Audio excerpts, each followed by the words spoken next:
we're not going to sit back and just wait for things. Let's take some steps and try to make some things happen, but do them in a safe and responsible way. And I would encourage everyone to embrace that. Step forward, do some things. You guys, I have been working on something for the last 6 months that has been such a giant project, but I'm so proud of it. I'm excited to announce that I've just released my book.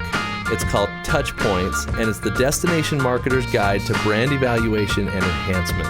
And it is a comprehensive guide for destinations to look at their brand, evaluate what you've done, and make a very clear and detailed plan of action of how to fix it. And look, I'm biased, right? Because I wrote it, but I think it's so good. I think it's a great guide, and I'm really, really happy with how it turned out. And I wanted to tell you guys about it. It's available on Amazon. Search Touch Points by Adam Stoker, and you'll be able to get that book for your destination. And I think it's going to be, especially for anyone that is trying to look at their brand holistically, this is the book for you. So check it out. Hello, everyone, and welcome back to another episode of the Destination Marketing Podcast. We're still at the Bristol Motor Speedway, and I'm really excited because we've actually got a very special guest with us. His name is Jerry Caldwell, and Jerry, you run the show here, don't you, at the Motor Speedway? Well, I get to work with some of my best friends here at Bristol Motor Speedway. I am general manager. All that means is I do a little bit of everything. Well, that's good. That means you got your hands in a lot of parts of the business, and I'm excited to talk to you a little bit about some of those things that you're doing here today. But before we do, we got a couple icebreaker questions we like to ask everybody as we get into it. Sounds good. It's a travel podcast, right? So first question, what is your favorite place you've ever been? Favorite place I've ever been... it's probably, I answer that two ways. Okay. One, since I've been married for a while, but one of the places, Prague, was one of the favorite places I've ever been. But that was before I was married, and I would love to go back there with my wife. So my favorite place with my bride is we love to go to Grand Cayman. Grand Cayman. Yeah. Okay, awesome. What is it at Grand Cayman that you guys love to do? We love to leave our kids here and go to Grand Cayman. Oh, that's great. So I have 4 kids, so I could definitely, I can relate. We do it once a year. We leave the kids. We go do our own thing, right? And it really doesn't matter where you go. You're just leaving your kids and you're going somewhere. That's right. Yeah, you could spend it down the street at a hotel and you'd be... It's fine, yes. It helps if there's sand and water and warm temperatures, for us anyway. Okay, great. And then what about in Prague? What was it that you really enjoyed about Prague? The history, and the beauty of that city. It felt like you were walking around the set of a movie. It didn't feel real. And, I love the history of it. Okay, what would you do differently on this trip with your wife with you this time? Any new attractions that you didn't go to last time, or you just kind of want to show her your passion? It's been a long time since I've done it. It's been over 20 years, so I don't know. We just love to do it again and go. We did go to Italy 2 years ago and had a blast with some friends. So awesome. Yeah. Okay, let's talk about your dream destination. What's still on your bucket list that if you could go anywhere in the world, where would that be? Australia. Or New Zealand, yeah. So what is it about those two places that appeals to you, Australia and New Zealand? I don't know. I've always thought they were beautiful places that I'd love to visit. And, I'm always up for an adventure. My wife is the same way. We're up for an adventure to go exploring, so... Those are two that are on the bucket list. We haven't been to Hawaii yet, so I wouldn't mind going to Hawaii as well. So I'm supposed to go in November, and we're just waiting to see if they lift that quarantine regulation, although it would be nice without the kids to go be quarantined for 14 days in Hawaii. But we're going to see what happens there before I could relate to that. Yeah. Well, let's talk about you and your background. I'd love to have you kind of let us know how you ended up in your role today, and you shared with me a little bit about your story beforehand. It's a pretty cool story, so I'd love to have you kind of give us that background. Sure. Grew up in Lexington, North Carolina, right outside Winston-Salem. Came up here to go to college and was actually a business major, kind of focused in finance. Didn't plan on going into the motorsports or entertainment business was going into the banking business. And my last semester in college only had about 10 hours to finish up. And about that same time, Bruton Smith had purchased Bristol Motor Speedway and hired a gentleman named Jeff Bird to come up here and run it. And I knew Jeff a little bit. I had met him in Winston-Salem growing up and called him and said, hey, here you're up in the area, would love to do an internship, looking for something to do. And came and did an internship, and I just loved it. I loved the business side of it. I love the chaos of it all. I love all these different things moving in the background and then all coming together to put together an amazing event for people to come experience, and the coordination and teamwork that takes. And then I tell people that are in college, one, get an internship and try things out to make sure it's really what you want to do. I would have been terrible at banking. I'm so glad I didn't go into that. But also, it ties to the people. A lot of it really comes down to the people that you get to work with, and find good people. Find something you enjoy doing, and then find good people to work with. And I'm blessed to be able to work with a lot of really good people. Great points. I'll second the internship point that you made, because I took an internship for $10 an hour out of college that changed my life, changed the course of my career. And so love the internship advice. So you were an intern at the Bristol Motor Speedway, and you worked your way up. Tell me some of the roles that you touched along the way as you worked your way up the organization. Well, I started as an intern in the events department, and then came on full time in sales. I did not view myself as a salesperson, but I learned that really sales is just working with people to help solve their problems. And so what were you selling?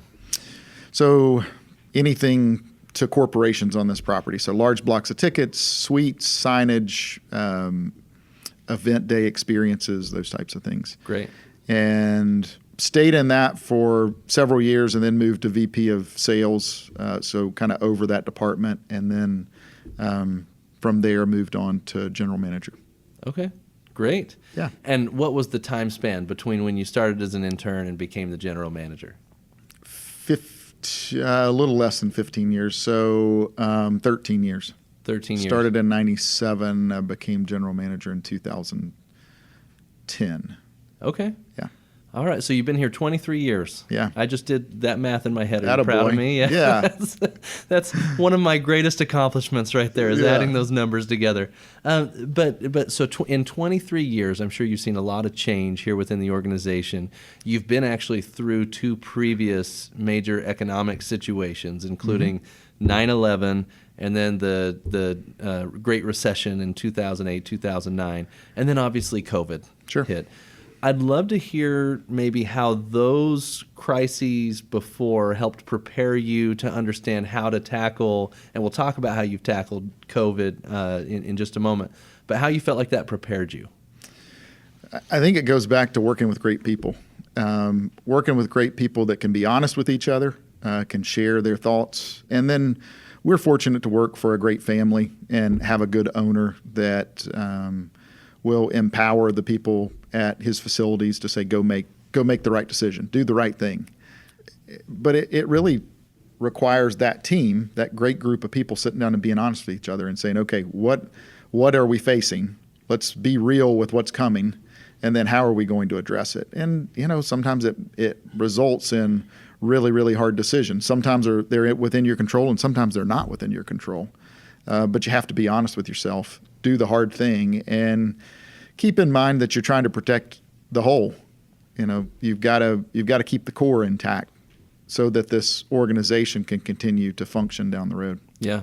I think that's a good point. As we talk about COVID and how COVID impacted your organization, it started with everything shuts down in March, and then in 4 months it went to you guys having the first major in-person event that's happened since COVID hit in the country. So tell me that timeline between everything shutting down and you guys being the first to hold that major event. And then I want to talk about how you pulled it off. So, yeah, we're preparing for events. I think as a country, we're all trying to figure out what this thing looks like. there's so many unknowns, especially at that time. I think there remain a lot of unknowns with this virus, but there were so many unknowns with the virus that we received word that NASCAR would be kind of suspending events. Other sports had already done that, or entertainment venues had already done that. And, so we paused like everyone else to do the safe and responsible thing. And then that led eventually to, I was very proud of our sport and those involved saying, what can we do? What is possible? Okay, we can list all the things that aren't possible, but what is possible? Okay, so iRacing's possible. All right. And, our sport was built on kind of very entrepreneurial principles. And the founders of our sport kind of came from that background. So I think you still see that DNA in what we do, which is you see an opportunity and you move towards it and you figure out a solution. So I think that's what you saw in our response to the sport. And I'm really proud of the way we handled not only the coronavirus, but other things that have gone on lately in our country. But the response to say, okay, let's do iRacing, and then, all right, we can safely figure out how to get these teams, which are all thankfully pretty much headquartered in Charlotte area, to, all right, let's identify the racetracks that are around there that we can drive these teams in, or they can drive themselves in, the individuals can. And NASCAR did a great job of working with the teams and saying, okay, 1 or 2 people per car, you drive to Bristol, or you drive to Darlington, or you drive to wherever it is, Martinsville or Charlotte, or where they could find that the state would also cooperate. The state and local officials would cooperate with hosting an event. So we were then able, after the iRacing, to eventually get back to in-person racing with no fans.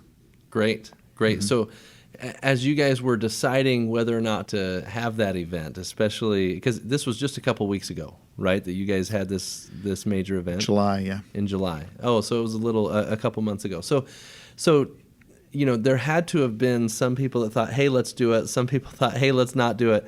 How were you guys able to come together and not just agree to do it, but then put together a plan to make it successful? It was a lot of folks involved in that. I mean, obviously, NASCAR is the sanctioning body and is making those decisions on where events are going. They worked very closely with Marcus Smith, our CEO, and many of the folks at our corporate office at Speedway Motorsports, figuring out, okay, what are our options? Which facilities can we look at and host these events? So the first one we ran was actually in May, where we were able to run without fans. And that was viewed as, okay, where can we drive, as I mentioned earlier, where can we drive these teams in and get them to the facility safely? And then at the local level, we're the ones that have to be working with the local officials, the state officials to say, okay, are you comfortable with this? Here's what we're doing. Here's the protocol. Here's how we're going to get fans in safely to the event in July. And thankfully, our CEO, Marcus Smith, is very passionate about making sure that the fans can enjoy, especially the All-Star race. So the NASCAR All-Star race was the event that we ran here in July. They were able to turn to NASCAR and say, okay, we want to move it. That has traditionally been in Charlotte. We want to try to move it to Bristol. We had 5 weeks to basically announce it, get the event here, and sell. We were able to sell up to about 25,000 seats for that one. And it ended up going really well. It took collaboration from a lot of folks. I mean, NASCAR was very involved. Obviously, state and local officials, our healthcare partner, all putting together the proper protocols to make sure we can get fans in here safely. And we were able to put together a really good plan. Then we had to execute on it, and we did that. Awesome. So what do you feel like you learned from that event that maybe other destinations could take some of those learnings from as they think about getting back into events? I think part of it, obviously you have to get approval from your state and local officials. But I think my advice to many would be we have to figure out how to live life in a safe and responsible way. There's a time to pause and to do nothing. And then there's a time to say, okay, we have to move. We have to step forward. We have to figure out how to do these things in a safe and responsible way. Keeping that number one, we got to do it in a safe and responsible way. And if you can't do that, then you pause and you don't move forward. But I believe most things you can figure out how to do in a safe and responsible way. And I think the other is you will find that the visitors, your guests, are extremely understanding, and 99% of them are extremely cooperative with whatever's put in place. We had a great response from our fans to say, yeah, we get it. We're going to wear a mask all the time. We get it. We're going to do digital tickets so that we don't have to touch a ticket and you try to scan it in. We understand you can't check coolers, so we're going to bring everything in a clear bag. We don't have trams running around during our events like we always do. For the most part, the fans understood. And we're very cooperative and appreciate the fact that they can come do something that they love so much. And I think for the folks on this podcast, I mean, these are destinations. These are folks that are hosting and welcoming people. And I think my advice is figure out how to do it in a safe and responsible way. Get people in a room, allow them to share their thoughts, get their feedback, and then move forward, take a step. And maybe trust that you can accomplish it, right? Because you had to believe you could pull it off, and it sounds like your team kind of came together and did that. As you were selling these tickets, obviously people have been cooped up in their house, right? Like it's been hard. Quarantine's been hard for everybody. So was it difficult for you guys? Did you have to market more to sell these tickets, or was there so much get me out of this house that those tickets flew off the shelves pretty quickly? I think we market in a different way. I mean, there was certainly some of that, get me out of this house, I'll do what I can. And then we heard some stories of there was some negotiating that was going on amongst the spouses of who's staying and who's going. But yeah, and then we were very strategic with our marketing on targeting those that we knew had an interest, and making sure that they understood they could come. First priority with guests being able to come in were obviously those that historically had bought tickets at Charlotte Motor Speedway for the All-Star race. We want to make sure those people that had bought tickets or currently had tickets were taken care of. And then people that had bought tickets in Bristol for our events, that we could offer it to them and make sure they were taken care of. And then we were able to open up to the more general public. Great. Awesome. Well, we're going to take a quick break, and when we come back, we're going to talk a little bit about your relationship with the destination, with Discover Bristol, and talk about kind of how you guys are able to work together for a common goal. Sounds great. Awesome. Today's episode is brought to you by Relic. As many of you know, I own an advertising agency called Relic, and we work specifically with tourism destinations. If there's any of you that are struggling with what to do next, or you've tried agencies that don't specialize in tourism, or if you've been using the local flavor for years and years and you're just looking for something new, I would say give us a call. Give us the opportunity to take a look at your plans, see what you're doing. Use our tourism knowledge and industry specialty to examine everything from your brand to your tactical execution and make recommendations of how to help. We'll do that assessment for free. We'll give you those recommendations for free. And if you like what we say, maybe you can hire us to execute on those plans. So kind of a risk-free opportunity to have us take a holistic look at everything you're doing, provide some recommendations, and you can kind of see us in action. If you're interested in having us do something like that, please send me an email directly at adam@relicagency.com. I would love to set that up with my team. Okay, everyone, we are back with Jerry from the Bristol Motor Speedway, and it's been great so far to have Jerry talk to us a little bit about the planning and execution that's got into some of the events that we've had so far here since COVID hit. Now I want to talk about your relationship with the destination. You guys obviously work very closely together. How have you guys created a mutually beneficial relationship? Well, we have always had a great relationship with Discover Bristol. We're tied together. I mean, it's the great thing about being in an area like Bristol, like this region, Appalachian Highlands, we call it, is that we all understand that we're all going to succeed together. There are a lot of really good people that are around here. We are the big venue, so a big fish in a small pond, kind of. And we love that. We love that we can turn to this region and say, hey, guys, we're hosting this event. Come support us. Come help us out. It requires this region to participate in us helping pull events off because we need workers. And there are lots and lots of organizations that volunteer to help us run concession stands and park cars and check coolers and take tickets and all those things that we traditionally do. during our major events. And Discover Bristol has always been at the center of that, helping in any way we needed to really an extension of us. They're part of CVB and the chamber, tied with the Chamber of Commerce, but they both have always just been an extension and said, we're here, we're an outside partner of yours, let us know how we can help you. And so they're always promoting for us when they're out selling this area and encouraging people to come to events at Bristol Motor Speedway, but also there when we turn to them to say, okay, we need to host an event for the region. We need to host an event for our race fans in downtown Bristol, or when we hosted the football game a few years ago, they were the first ones we turned to say, hey, we need to have an event downtown. That was Discover Bristol we were going to turn to help pull that off. That's great. And we've got a lot of destinations and attractions listening to the show, and maybe not all of them have as healthy of a relationship as maybe you guys in Discover Bristol have. How can either side work to improve that relationship and make sure that the collaboration is happening the way that it should? It's tied to communication and being honest with each other, and having similar goals, understanding that the goal is, for us, how do we welcome people to this region and make sure they have a great time? Well, Discover Bristol's goal is going to be promoting this region and making sure, and Bristol in particular, and making sure that when people come to Bristol, they can have a great time and they know what the options are.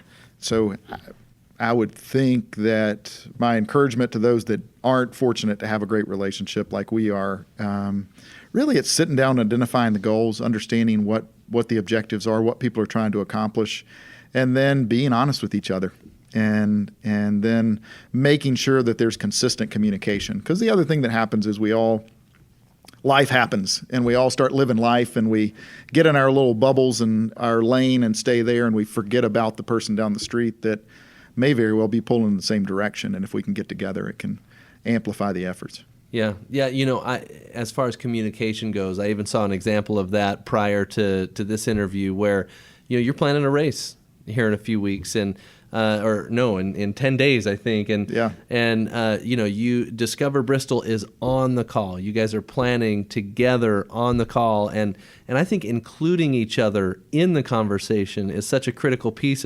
Then nobody feels like, oh man, they don't tell us anything that's going on over there. You know what I mean? Yeah. And I feel like I saw an example of you guys actually doing that really well here, and kudos to you guys for having that open communication. Well, it's so important. It's critical for us to be able to pull off events. We have to have everybody pulling together. Yeah.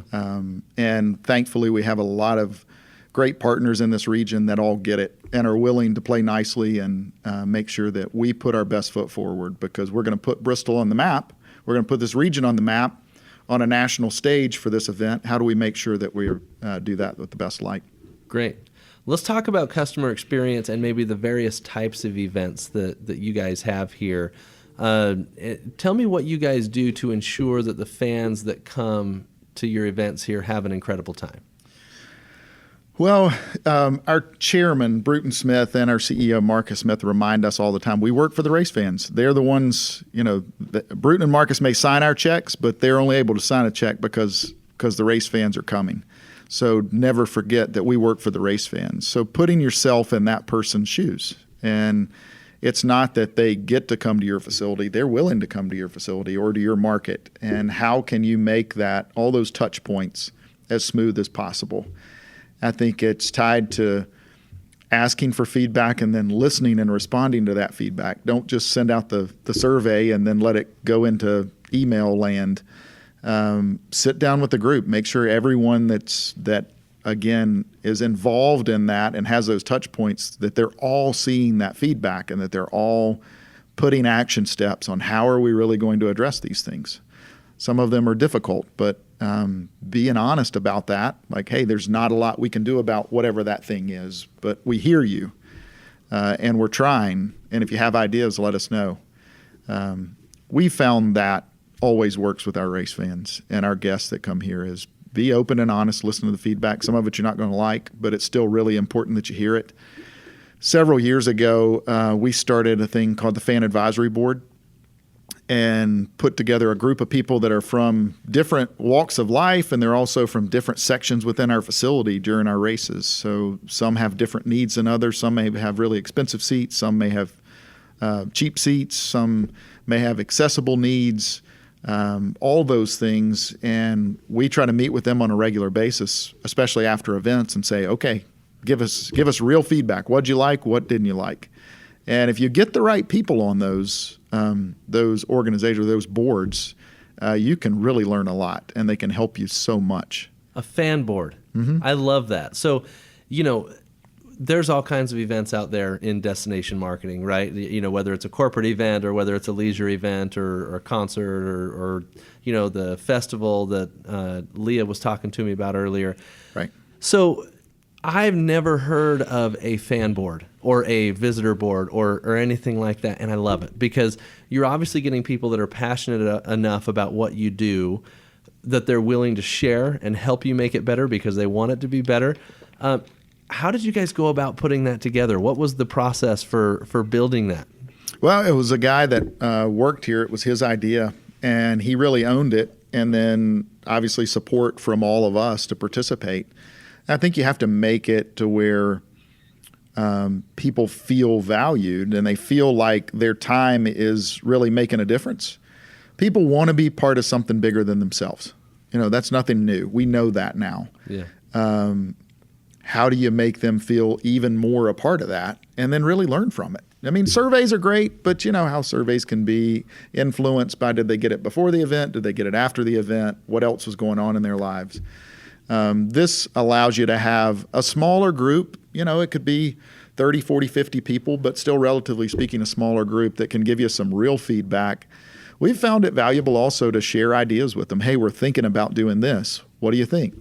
Or here's what we're facing. Here's a challenge we're facing. We're pretty sure people aren't going to like this, but it's something we have to do. What do you think? Give us some feedback on how do we communicate it. And then we let them in on some new things that are coming. We're getting ready to announce this. It's going to be really exciting. And then they feel a part of it. Yeah. But they're willing to, they really are. They're willing to give of their time to make you as an organization or a destination better because they feel a part of it, because they care. That's great. So if anybody's listening and you have a venue or major events that come into your destination or your facility, I would put together a fan board immediately because you can do research, you can do anonymous research, you can do surveys like you said, but having that conversation with people that are invested in the success of your organization, which it sounds like your fan board is, that's a game changer. And you're getting open, honest feedback because everybody's unified on making it a better experience. Yeah. And then I would say have thick skin and be ready for it because when you ask for honest feedback, they're going to give it to you. And some of it you're not going to like. And there are times when you're going to want to cover your head and really not sit through that call and listen to something that you know wasn't great. But it's important. And keep that long-term goal in mind. Know that it's for the greater good. That's great. Well, is there anything that I haven't asked you that you think would benefit our audience, Jerry? I think you've done a great job. Very thorough. Okay. Yeah. All right. Well, if you could boil it down to as you're navigating the crisis that we're dealing with today, especially for leaders, because a lot of the people listening lead an organization. You obviously have a lot of people that you're in charge of and that you're leading. What's your main piece of advice for people that are trying to navigate these times right now? I think it's, one, be brave, be willing. And thankfully we work for a man, I mentioned before, our Marcus Smith, our CEO, who has encouraged us to take a step. Like we're not going to sit back and just wait for things. Let's take some steps and try to make some things happen, but do them in a safe and responsible way. And I would encourage everyone to embrace that. Step forward, do some things.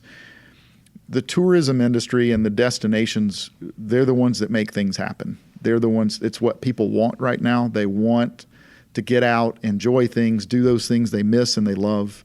I think the other is make sure that you're focusing right now more than ever on team and your mission and the culture, making sure that you're all pulling in the same direction and that you're all on the same page, because I do think chaos can breed chaos, and there's a bit of chaos out there. So anything we can do to make sure that we're all pulling in the same direction, and a lot of that's tied to communication. I love that. And you mentioned taking action. I think in a time like this, there's never been a better time to try something, and if it doesn't work, that's okay, because guess what? The worst that could happen already happened. Yeah, right? That's right. So make a mistake, take an action, and show the leadership that your organization needs. I think that's a great point. Yeah. Well, thanks, Jerry. This has been fun. Yeah, thank you. It was really great meeting you. Yeah, appreciate Glad to have you taking here. the time. Well, thanks, everybody. This has been another great episode of the Destination Marketing Podcast. Thanks for listening. If you enjoyed today's episode, please make sure to leave us a rating or a review. Thanks for listening, and we'll talk to you soon.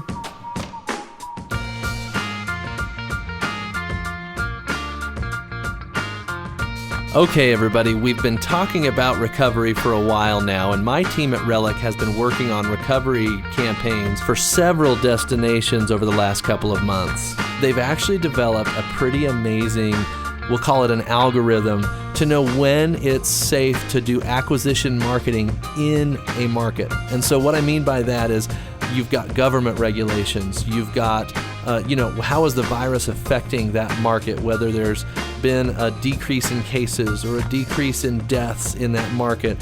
When is it safe to advertise, hey, come to our destination? Like I said, our team has come up with this algorithm to provide that information for you, and we're offering a free market report. We're calling it Recovery Triggers. And if you'd like a free Recovery Trigger report for your target market where you want to draw visitors from, please email me directly at adam@relicagency.com, or you can go to recoverytriggers.relicagency.com, and we'll get you set up with a free report, and we even have the ability to send you a weekly recurring report so you can see what's happening in that market on a weekly basis and make sure you're launching your acquisition campaign at the perfect time.